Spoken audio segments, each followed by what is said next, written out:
death and hail the Grim Reaper as you live yourself to death on planet Earth. The war on terror is fake, says someone you might actually believe. In the UK, snowfall causes national skiving and a convenient news blackout. Hello, life on Earth. Welcome to the fucking news. I'm just passing through. Here are the headlines tonight. War, famine, plague, pestilence, murder, flood, drought, and choking on a sausage. Global warming, nuclear winter, societal collapse, and being hit by a bus. There are many ways to die, and one of them will eventually get you. It has been claimed that two things are inevitable in life: debt and taxes. Death and taxes. We're all familiar with the tax part of that, but death remains a frightening and mysterious prospect for many. Few events exert such a powerful influence compared to the knowledge or denial of our own mortality. Will I die? How will I die? When will I die? Tonight we'll be putting some of these questions to the main man of fatality, the Lord of Bucket Kicking, leader of the Four Horsemen of the Apocalypse, the Grim Reaper himself, Death. Hello, Death. Nice to have you with us. My pleasure passing through. Death, you're a busy imaginary being, so I'll get straight to the point. Why do we die? Actually, very few of you die. Most of you will kill yourselves or be killed by others. It's not my place to give advice, but it wouldn't hurt to exercise a bit and stop eating so much shit. I see. But even if we do that, we still die, right? Oh yes, you're all mine eventually. Nothing and nobody lives forever. That would be boring. Most humans are dullards, without the imagination to keep themselves entertained. Knowing you will die puts vitality into your life. Nobody wants to see a planet full of boring old farts, scratching their arse for eternity. So, whoop it up, fleshy ones, and enjoy it while you can. And try to face me without regret. I'm sick of humans bargaining for their life when it's over. I'll play chess for my life, or poker, or some other rubbish. It's all me with humans. It's not enough they get to experience the awe and wonder of universe as the most sentient and potentially intelligent being ever created by nature. No, they want to go on living so they can waste some more time as self-serving morons, feeding their faces and shitting out iPods. So, what about large-scale deaths? You and the other horsemen are famous for your big parties. Can we expect another one soon? Well, I can't say too much. Things have been a bit quiet since the Second World War and Spanish influenza before that. We're all still kept busy, but you can't beat the feeling of harvesting millions or billions of souls at a time. Call me a traditionalist, call me old-fashioned, but I love a good famine. Is that a bit of a clue? Billions of deaths. How will you manage that when humans appear to be so well organized?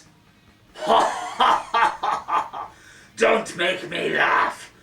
Remember, we just collect you. We don't cause your death. Humans create all the circumstances necessary for massive death. None of you appear to have worked out the food-air sum. You just keep squirting out humans as if McDonald's will feed every fucking one of them. Not to mention your self-destructive nature and the hosts of maniacal leaders armed with nuclear weapons and a fervent belief in the afterlife. I'm glad you mentioned the afterlife. It's the number one question people have about death.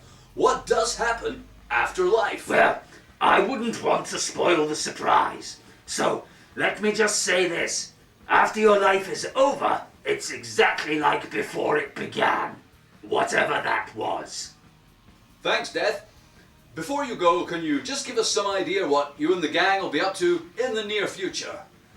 War will be with you always. Sponsored by the world's biggest business. He's on a non-stop world tour, and the gigs just keep getting bigger. He's coming soon and taking your children with him on the bus. Pestilence will strike you down and spread across the globe. The bird flu album may have flopped, but look out for some new material that will take your breath away. Famine, the inevitable consequence of war, pestilence, and IMF loans forcing you to grow cash crops to pay the interest. Famine, the last takeaway you'll ever have, with death picking up the bill. Death, your final destination, the Grim Reaper, the meaning of life, your past and your future. Be seeing you. In a totally related story, the War on Terror, a righteous crusade against merciless religious extremists dedicated to the downfall of the West, or a total fabrication used to usher in draconian laws of intrusion, loss of civil liberties, massive financing of the military, murder of innocent women and children, support for unelected tyrannical regimes around the world. What if it was all a lie? And what if someone you might actually believe pointed this out?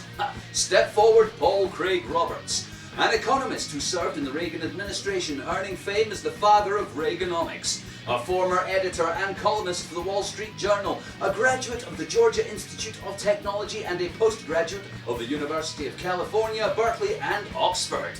He says, and I quote, "The war on terror is a hoax that fronts for American control of oil pipelines in the Middle East, the profits of the military security complex, the assault on civil liberty by fomenters of a police state, and Israel's territorial expansion. There was no Al-Qaeda in Iraq till the Americans bought them there by invading and overthrowing Saddam Hussein. The only Americans threatened by the Taliban are the ones Bush sent to Afghanistan to kill the Taliban and impose a puppet state on the Afghan people. What Americans and Israelis call terror is the response of oppressed people who are stateless because their countries are ruled by puppets. These people, dispossessed of their own countries, have no state departments, no defense departments, no seat in the United Nations or voice in the mainstream media. Israel and the United States carry on endless propaganda to prevent this being realized. The unsupported assertion that Iran supplies arms to the Palestinians is exactly the same assertion about weapons of mass destruction in Iraq. These assertions are propagandistic justifications for killing Arab civilians and destroying civilian infrastructure in order to secure US and Israeli hegemony in the Middle East. Get off the fence, Paul. What do you really mean? In the UK, a few days of winter snow have obscured all news reporting on all major news networks. News editors were overjoyed by the snow since it made producing bland, uninformed gobshite for the masses a piece of pie. Endless hours of live reports from snowy fields and villages where Mrs. Smith has nearly run out of milk obviate the need for critical reporting of planet rape, corporate greed, the rule of despots, the decline of capitalism, the thieving of Earth's remaining resources by armed thugs, and anything else that might alert the masses to their continued slavery and poverty adjustment. Let it snow. Thanks, and now the weather. Death stalks all life on Earth, motivating mumbo-jumbo voodoo belief, creative vitality, and stopping old people from bothering us. The war on terror will continue a little longer in the West, despite the truth, the facts, and the obvious. And the outlook for the future. Seasonal weather will be seized upon by lying scum to cover up reality and shape your consciousness. Have a nice weekend!